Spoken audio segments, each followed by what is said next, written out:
Ephesians chapter 6. Children, obey your parents in the Master, for this is right. Respect your father and mother, which is the first command with promise, in order that it might be well with you, and you might live long on the earth. And you, fathers, do not provoke your children, but bring them up in the instruction and admonition of the Master. Servants, obey your masters according to the flesh, with fear and trembling, in sincerity of heart, as to Messiah, not with eye service as men-pleasers, but as servants of Messiah, doing the desire of Elohim from the inner self, rendering service with pleasure, as to the Master and not to men, knowing that whatever good anyone does, he shall receive the same from the Master, whether he is slave or free. And masters, do the same to them, refrain from threatening, knowing that your own Master also is in the heavens, and there is no partiality with him. For the rest, my brothers, be strong in the Master and in the mightiness of his strength.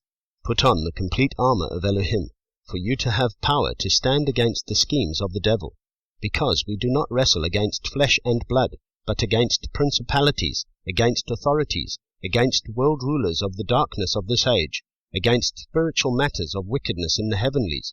Because of this, take up the complete armor of Elohim, so that you have power to withstand in the wicked day, and having done all, to stand. Stand then, having girded your waist with truth, and having put on the breastplate of righteousness, and having fitted your feet with the preparation of the good news of peace. Above all, having taken up the shield of belief with which you shall have power to quench all the burning arrows of the wicked one.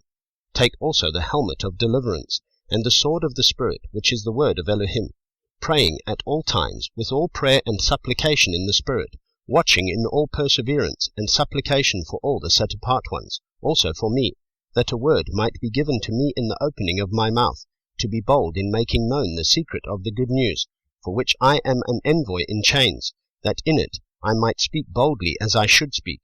Now, in order that you also might know about me, how I am doing, Tychicus, a beloved brother and trustworthy servant in the Master, shall make all matters known to you, whom I did send to you for this same purpose, so that you know about us, and might encourage your hearts.